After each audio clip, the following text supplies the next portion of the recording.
Hello everyone, welcome to Movie News Monday, the show where we break down every significant piece of movie news that happened within the last week in a short and concise amount of time for you. I'm your host Dylan Strickland. Don't forget to like and subscribe, and let's get started.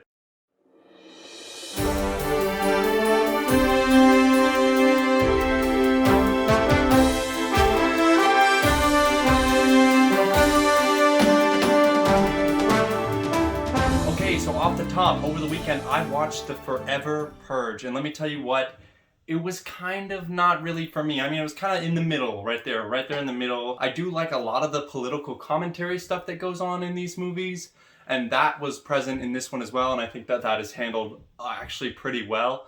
But as far as like interesting plot goes and like questions that I had going into the movie, they didn't really do much to answer any of them in my opinion. So if you're a fan of the franchise, maybe see it at home, but if not, don't go and see it. On Monday, it was announced on Deadline that John Lithgow is going to return in the Dexter Revival. He is going to be playing the character that he played in the 4th season of the show, the Trinity Killer. His role is being labeled as a short but decisive appearance in the revival of the show. And I'm sure Dexter fans are really excited to hear this. I've never seen the show, but I've heard that he was a big part of the draw, or at least he was at the time that he was on the show.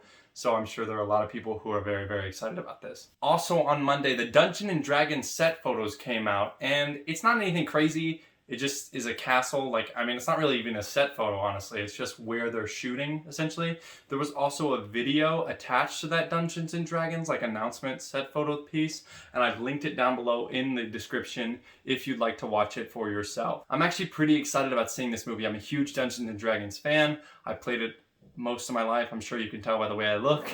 And I cannot wait to see what they do with a second attempt on the film, because the first one was really not good. So I'm excited to see a new fresh take, and I think that the cast that they brought on forward is pretty talented. Moving into Tuesday, a trailer for the new prequel movie for The Sopranos, The Saints of Newark, dropped, and it looked okay. I've never seen The Sopranos. I've seen maybe a season and a half, and I did like what I saw, but I just didn't keep watching for whatever reason. I do plan to get back on that and watch this movie eventually when it comes out on October 1st. But the trailer didn't make me feel any type of way, and because clearly I haven't finished the show. So I hopefully will be excited once I see it, and I have heard good things that people did enjoy the trailer.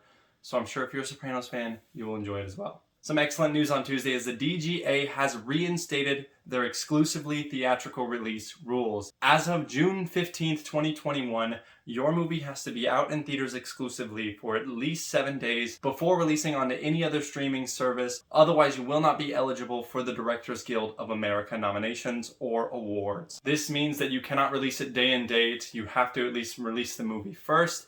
And I'm completely on board for that, because I think that the theatrical window is a really important part of movie going and movies' financial success. For all the films that were released before this announcement, they still will be considered for Directors Guild of America, so it doesn't count unless it's before June 15th. After that, no more day and date. That report was brought to you by Variety. Variety also broke on Tuesday that Black Panther Wakanda Forever has officially begun production in Atlanta, Georgia. I'm really excited about this. The original cast looks like it's likely that they'll return, and Kevin Feige told Variety they are going to do it in a way that would make Chadwick proud.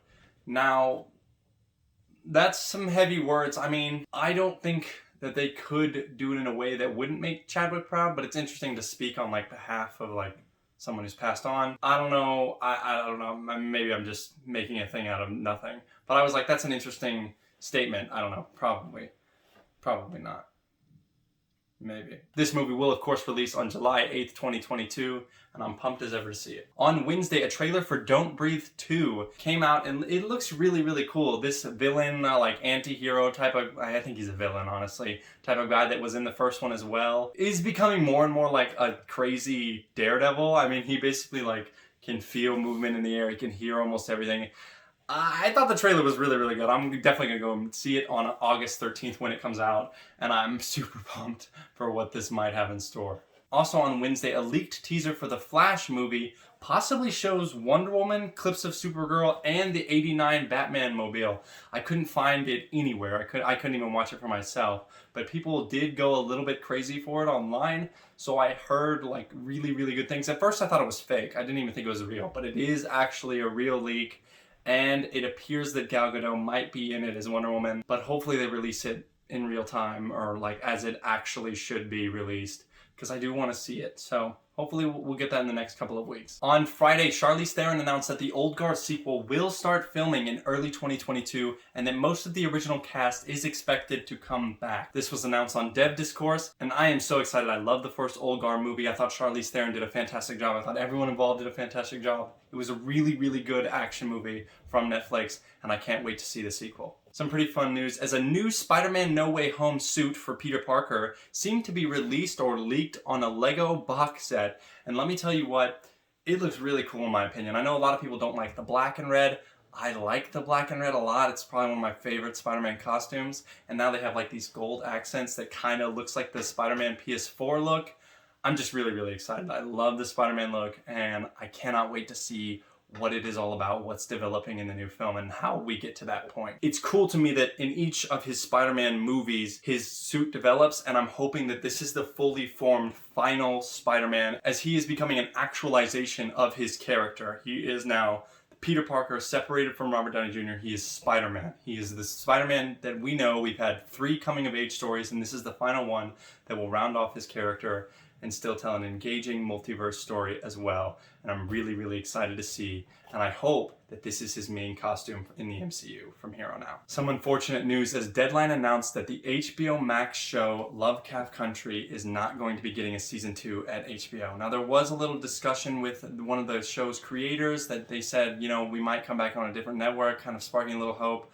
But right now, no real reason was given. So I'm sorry for fans of Lovecraft Country. It will not be returning for a season 2. And finally, on Saturday, Disney unveiled the first look at Star Wars Visions, as well as the release date. I'm hesitant about this. I'm a huge Star Wars fan, but I'm not a huge anime fan.